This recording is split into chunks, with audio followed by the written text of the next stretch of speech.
Welcome back to our analog circuit course lectures. We're going to continue now lecture 1.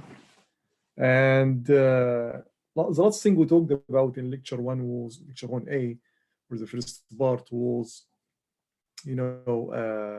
why we cannot use or why we are short-handed with, the kind of elements we knew so far, like resistors, inductors, and capacitors. And we explored many applications that we cannot just use such element to do or to accomplish. Okay, and we need more advanced, circuit elements, devices, new devices that enable us to do all such stuff like amplification, light sensing, and so on.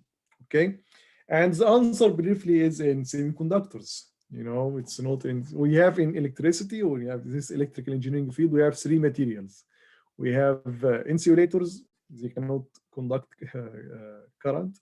We have metals, which conduct current.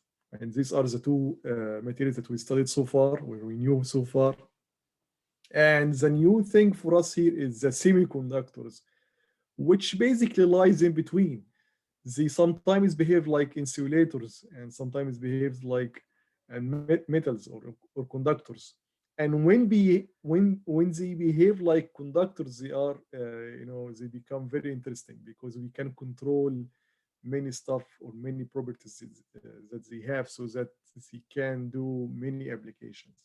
Okay, so to understand these new elements that we, these devices, we should understand physics first, their basic physics, how they operate, then how we can tolerate this in our applications. So what are semiconductors? Let's start by something different. Let's start by what's called the Bohr's model.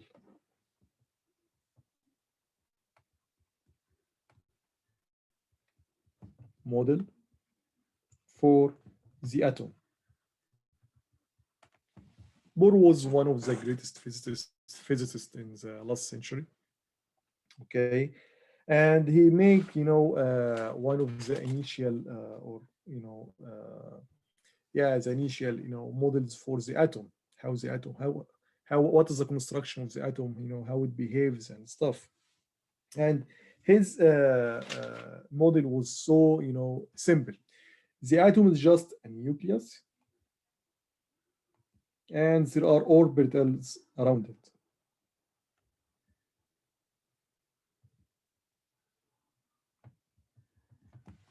And they made his model for the hydrogen atom because it has 1 atom, and it was very successful. Okay, good. So the nucleus usually have what's called protons, which are positively charged, and the shells, these orbitals or shells around the nucleus, carries the electrons, and the electrons, orbits such nucleus, just like the sun and the planets. Okay, good. Then he discovered something, very, interesting. Some materials are, for example, does not interact or hard to interact with other materials, like noble gases, for example. So those noble gases, let's see, for example, of them like helium. Helium has, 2 electrons in its valence orbital. So the last orbital here is called valence orbital. The last orbital, usually we have many orbitals. The last one is called valence orbital. Okay, and there are some states for the atom to be with minimized energy, and usually atoms in the universe tend to have minimized energy states. Okay, and this depends on the number of electrons in the last shell or the last orbital, or the valence orbital, or the valence shell. Okay, so for helium here we have 1 orbital. Okay, it's only 1, And it happens to that if this orbital has 2 electrons, then the atom doesn't is in its minimized energy state, and that's why it doesn't tend to interact with other atoms as well. Okay, another interesting atom is neon, another noble gas. So neon has 2 orbitals. The first one has 2, and the last one has 8. So let's draw them like this. 8 electrons. And the second orbital, if it has 8 electrons, then again it's complete, and the atom is is in a minimized energy state, so it doesn't interact with other atoms. So what is the situation now with an atom like sodium in E, or I'm sorry, in A? Na has 11 electrons, so it has 3 orbitals. First one here. So here this is a nucleus. Then we have orbital, another one. Then a third one. Okay, the first one has 2. It's complete. The second one has 8. The third has only 1. So the valence electron, the valence orbital here has only 1 electron. And it should have 8 or 0, so that the atom become in its minimized state. That's why sodium try to interact with other atoms like chloride, for example, to make this salt. This salt that we put in the food is actually sodium chloride. It's interaction between sodium and the chloride. How about chloride? Chloride have the opposite. So here is the Cl atom. Okay, it has some number of orbitals. Okay, the last one, it's just care about the last, has 7, and it should have 8, so that it become in its minimized energy state. Okay, so what happened here is that the sodium atom donates this electron to the chloride atom, so that it has 8, and both become in their minimized energy state. Okay, pretty good. So basically electrons will move from atom to another atom, okay, if the last orbital is not completely filled. Good. So the tendency to lose electrons depend on the last orbital. Okay, that's why Na is one of the is one of conductors. So sodium is considered as conductor or metal. Okay, that's good. How about now another type of material? So this is sodium, this is Na. How about carbon?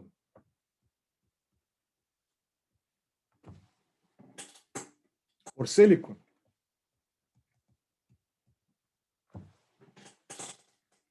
Those guys have some interesting property. They have 4 electrons in their last orbital. And let's write, for example, carbon here, some orbitals, then the last one has 4.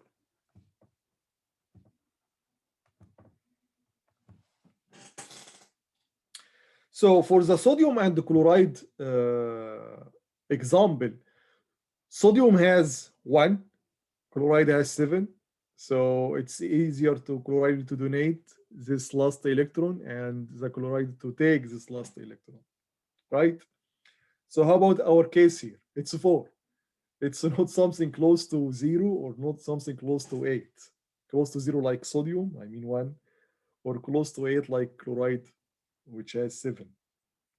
So what will happen in that case? Okay, this is basically the semiconductors. So semiconductors either carbon, silicon, germanium, another example, gallium arsenide, another one. All those guys has 4 electrons in their last shell, last orbital. Okay, that's why they are, specific. They have their own property. Okay, and structure as well.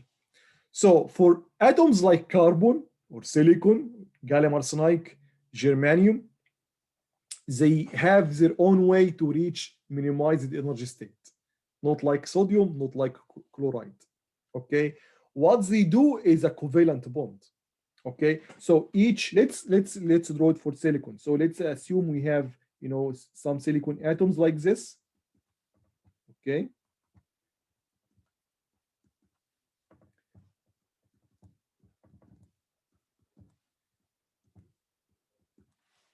so each silicon atom has 4 neighbors. So they will donate, each one will donate 1 electron with each neighbor. So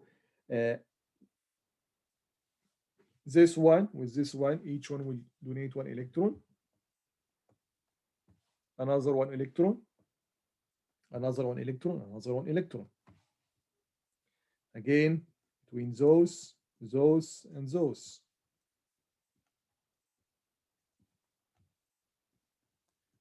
Everywhere. And of course, you can continue in all directions. I just drew some examples. Okay, let's now examine those in the middle. This one, for example. What's happening in here? So this one, which originally have 4, if it was isolated, okay, now it has 8. It has 8 electrons, and it reached, the minimized energy state. Okay, how is that happen? This is by, this new bond that called the covalent bond. Okay, very nice. Now, we said that sodium, because it donates electron, it's easier to conduct, right? How about, silicon or carbon or whatever semiconductor with such a covalent bond? Are they able to conduct? And the answer is that it depends.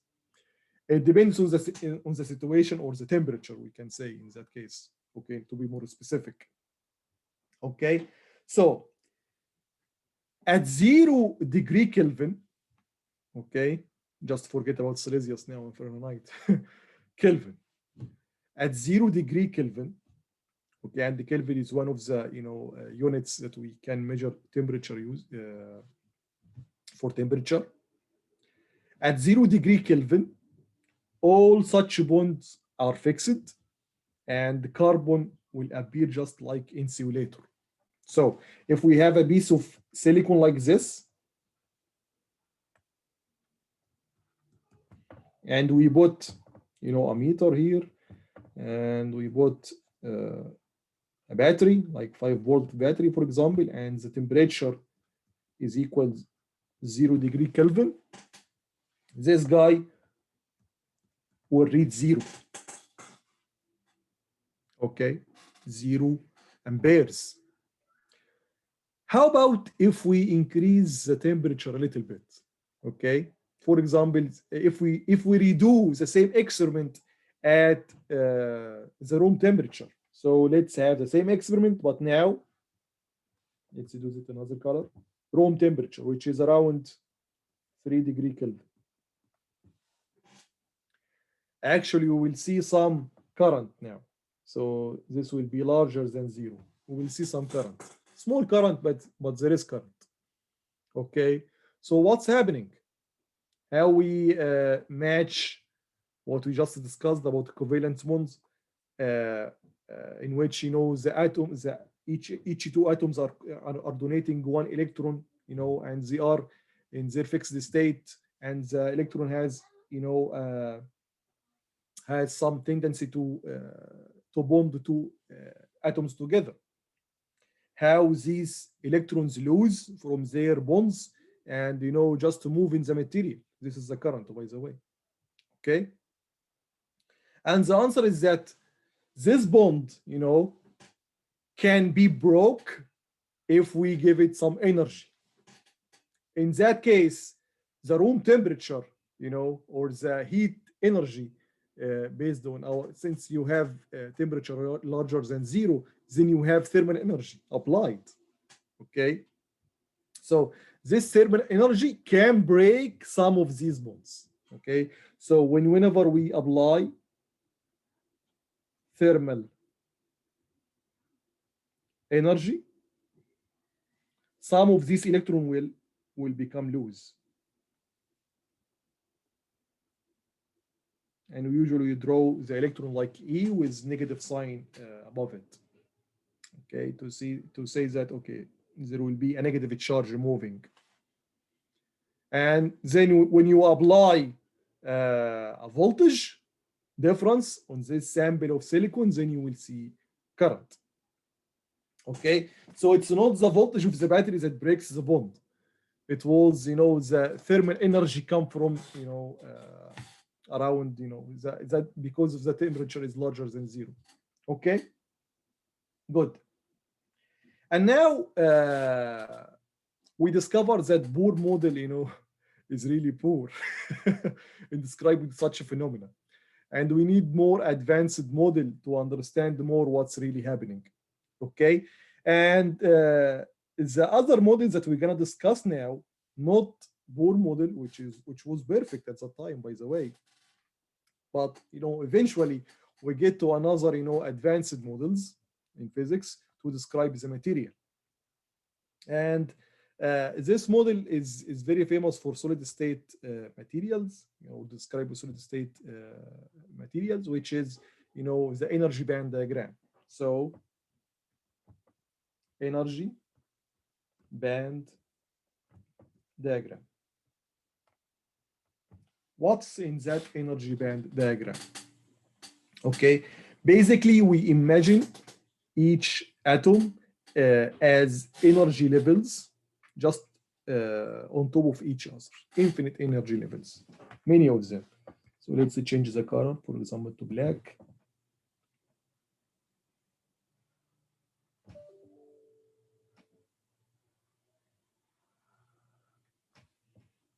And we have what's called valence band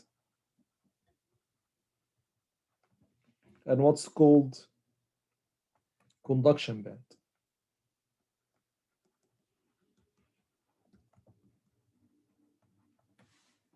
Okay, so what is valence band? Valence band just orbitals, shells, many of them.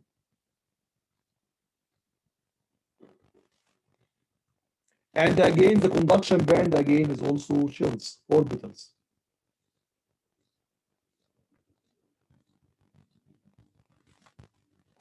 And in between we have what's called energy gap. And this energy gap has no orbitals. Okay, so no orbitals here, no orbitals or shells. And electrons can live only in shells or orbitals. They cannot just be loose and become anywhere. No, they can be in space. Once an electron inside an atom, it has to be in an orbital. Okay, so electrons can be only in valence band or conduction band. They cannot be in the energy gap. And they can be in both, by the way. I mean, valence at the same time conduction band. Okay, so how we now describe this phenomena, all such stuff that we described for the silicon atom here, it conducts at 0 Celsius, it didn't conduct at 0 Kelvin, but it conducts at room temperature using the energy band diagram. So we say that the following, or the theory is the following, that the electrons usually lie in the valence band. So the valence band is usually full of electrons. Okay, And at T equal to 0 degree Kelvin, the conduction band is empty.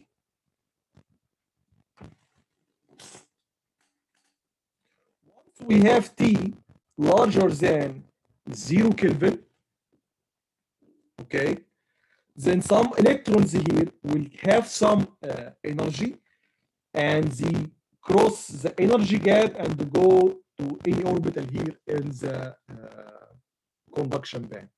Once they are in the conduction band, then the material can conduct. So that's, you know, the new model to describe the, you know, the sort of structure of materials, which, you know, can interpret easily what we can see using experiment, like conducting, you know, applying voltage and see current when the temperature is larger than 0, and doesn't see current when the temperature is equal to 0. Okay. So basically, this is the model that we're gonna use to describe the material. Okay, and actually the energy gap here is actually a property for the material. So each material has its own energy gap. So for example, for silicon, one of the most famous semiconductor has energy gap of around 1.2 electron volt. Okay, it's a unit to electron volt is a unit to the for the energy, like joule. We're gonna, you know, leave it for now, just 1 minute. Germanium has 0.66 electron volt. So one may say germanium is a better conductor than silicon. Yes, that's right. But maybe silicon is a lot cheaper because silicon is just in the sand. Sand is SiO2, you know, dioxide silicon. Carbon, on the other hand, is around 2.4 electron volt. It's a lot bigger. That's why we usually use silicon and germanium, okay,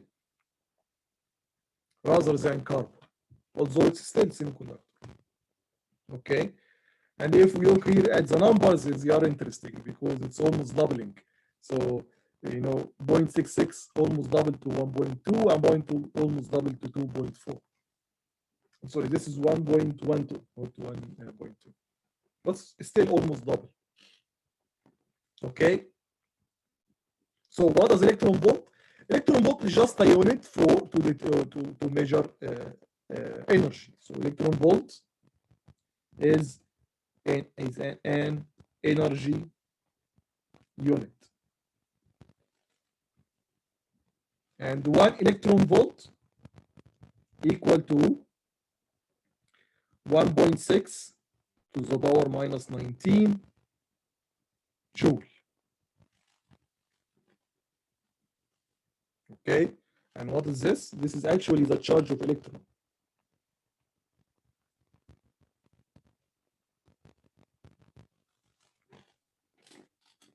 Okay, so that means that electron volt as a unit is much smaller than joule. Okay, but it's very convenient to use because usually here the energies are very small. So if we divide by 1.6, if we express it in joule, it will be very small. So for example, and not convenient to use, like for example for germanium, if we express its electron energy gap in joules, it will be 0.66 multiplied by 1.6 10 to the power minus 19, which is really, you know, ugly number. But if we use it electron volt, we just divide by this, it will be just 0.66. And then it becomes easy for us as human to, you know, compare materials together. Okay, good. So we now know that for semiconductors there are energy gap in between the you know, valence band and the conduction band, and we knew that to make the material conduct, we should move some electrons from the valence band to the conduction band. How about insulators and conductors? So let's start by insulators. Does they have the same energy band diagram? Yes, they have. So if we say that this is, for example, the energy band diagram for silicon, this is 1.2. For insulators, the energy band diagram will become much higher, very high actually.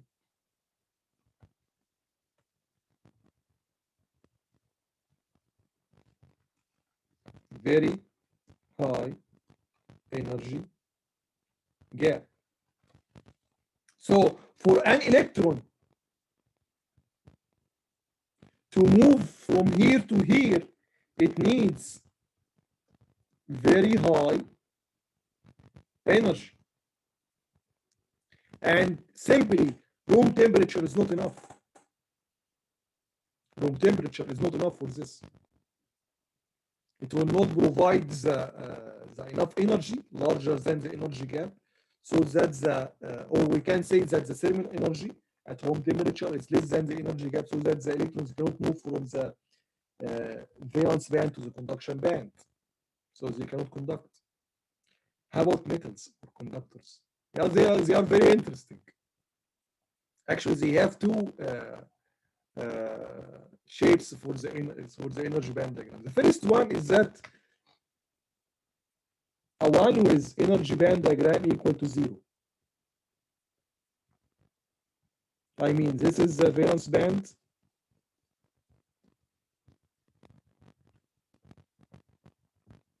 From here to here, and this is the conduction band.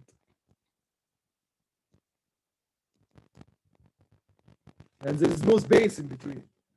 So it's very easy for an electron to move from the valence band to the conduction band. Another more interesting diagram for them, for some of them, in which both are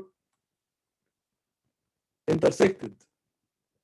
So let's say this is the valence band. It's completely filled like this. And in another color, let's say green, here is the conduction band. So here is the conduction band.